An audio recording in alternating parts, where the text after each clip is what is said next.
Bonsoir chers téléspectateurs, j'ai le plaisir de vous retrouver pour une nouvelle vidéo que je vais enregistrer pour vous.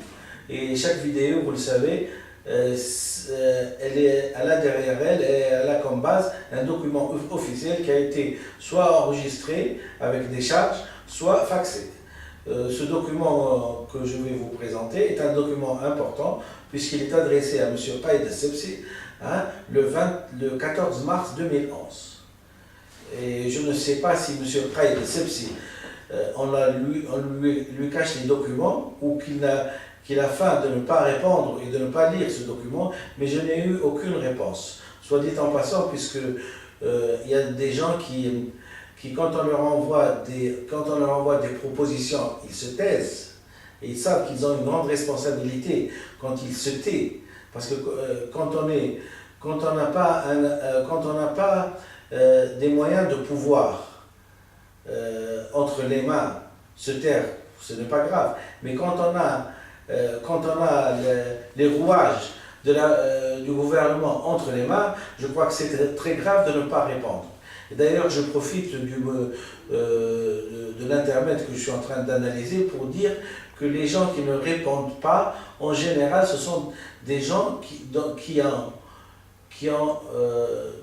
sont suffisants et qui ont une grande intelligence et un projet dans la tête. Or, il s'est avéré que les gens qui ne répondent pas, on l'a vu avec M. Ranouchi, qui ne m'a pas répondu à ma proposition, et on a vu aussi avec M. Qaïd Essebsi qui n'a pas répondu à ma proposition. Si ces messieurs-là ont des suffisances intellectuelles et ont un projet politique pour pouvoir faire sortir la Tunisie du sous-développement, il fallait quand même qu'ils l'appliquent au cours des périodes où ils ont été dans le gouvernement.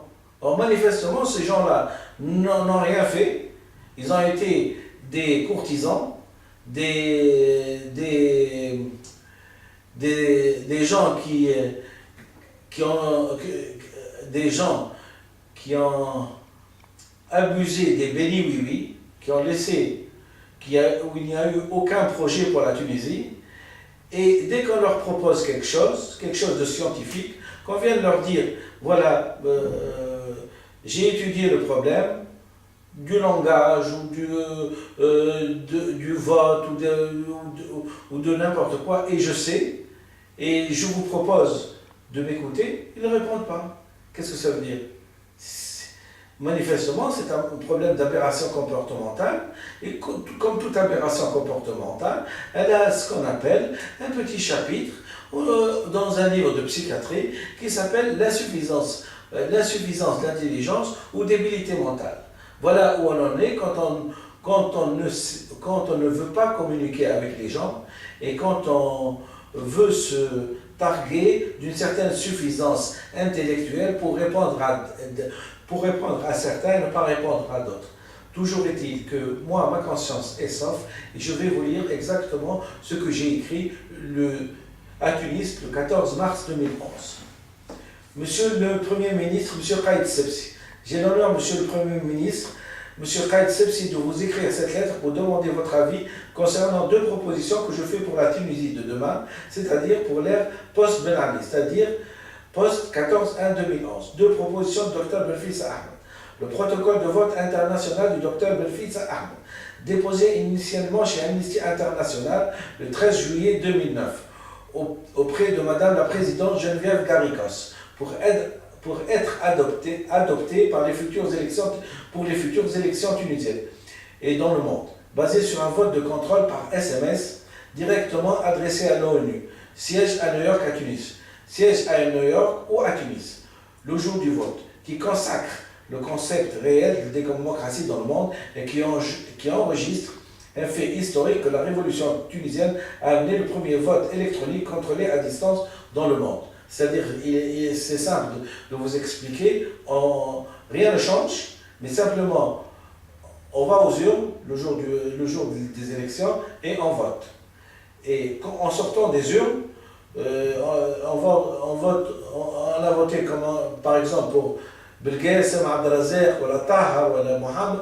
En sortant du bureau de vote, on met par exemple Belghassi et on envoie un SMS à l'ONU, hein, et l'ONU enregistre de façon électronique ce nom-là. Le soir, après le dépouillement des votes en Tunisie, hein, on annonce le président de la République ou le chef de parti ou le président de l'Assemblée, et il est confirmé par l'ONU pour qu'il y ait une transparence totale et qu'il n'y ait pas de falsification de vote, ni de vote à 95% de vote, 99% de vote, suivant les désirata, hein, des arriérés mondiaux.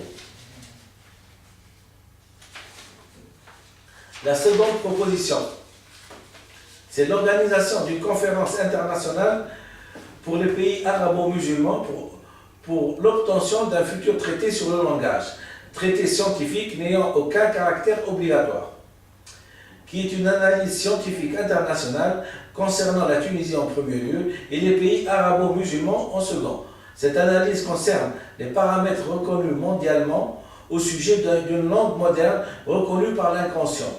Passage obligatoire pour toute civilisation voulant passer d'un état qualifié de primaire à un état qualifié de civilisé. Des sommités scientifiques internationalement connues en psychanalyse que je choisirai seront invitées.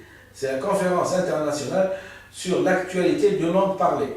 Cette analyse pourrait faire l'objet d'une conférence internationale à Tunis, Carthage, document déjà adressé à M. Ben Ki-moon, secrétaire général de l'ONU, le 17 juin 2007.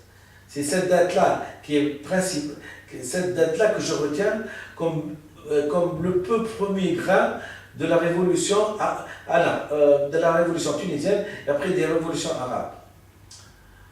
Si certes, on n'a pas réussi depuis 54 ans à devenir ni américain, ni russe, ni chinois, expression imagée mais réelle, et qui n'appelle pas de se rebooter sur son narcissisme aveugle, c'est-à-dire que ce n'est pas la peine de t'offusquer, hein, si tu n'es pas un Américain, ni un Chinois, ni un Russe, un truc, la faute revient à toi-même et non pas ni aux Russes, ni aux anciens colonisateurs, ni aux Chinois, ni rien. C'est à toi-même que tu dois t'en vouloir. Et si c'est à toi-même que tu dois t'en vouloir, tu penses bien que si j'ai pris la peine, hein, de m'adresser à toi, non pas parce que j'ai envie de t'éclairer, mais si j'ai envie un petit peu aussi d'éclairer, hein, mes concitoyens, et non pas à toi, parce que les personnes, pour moi, ils ont quand même une chance ou deux chances en politique. Mais quand on a eu des années en politique et on n'a rien fait, je ne pense pas vraiment que je dois m'attendre à quelque chose d'extraordinaire. Et la preuve en est, c'est qu'à chaque fois que je propose quelque chose de scientifique, des armes scientifiques pour la population tunisienne, des armes, hein, je ne les adresse jamais aux gens qui sont en Tunisie, parce qu'ils vivent dans des circonstances taboues, hein, qu'il ne mérite pas, personne ne mérite la place là où il est, donc il ne peut pas parler de façon ouverte et debout. Il n'a pas de projet pour l'avenir de demain, mais il a un projet pour garder son poste bien assis au ministère. Voilà à peu près la thématique et le raisonnement de chaque personne. Alors, mais moi, de toute façon, les chiens aboient, la caravane passe et moi je vais passer. Parce que je pense que je vous ai donné ces feuilles-là et vous n'avez pas répondu, donc je passe. Voilà. Alors je disais, si certes on n'a pas réussi depuis 54 ans ni à devenir américain, ni russe, ni chinois, expression imagée mais réelle qui n'appelle pas de se rebooter sur son narcissisme aveugle, du genre on est fier comme on est, car une des définitions de la liberté qu'a amené cette révolution peut se définir de la sorte. C'est-à-dire que je vous donne aussi les définitions, hein, qui s'appliquent au comportement. La liberté d'être ce que nous sommes ne nous suffit pas. Nous voulons encore celle d'être ce que nous ne sommes pas. Jean Grenier, 1898-1971.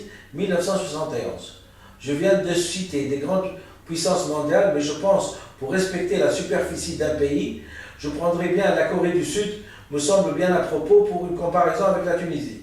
Elle a l'avantage de démontrer la différence de célérité de développement entre nous et eux. Eux, qu'ils ont fait depuis 50 ans, et nous.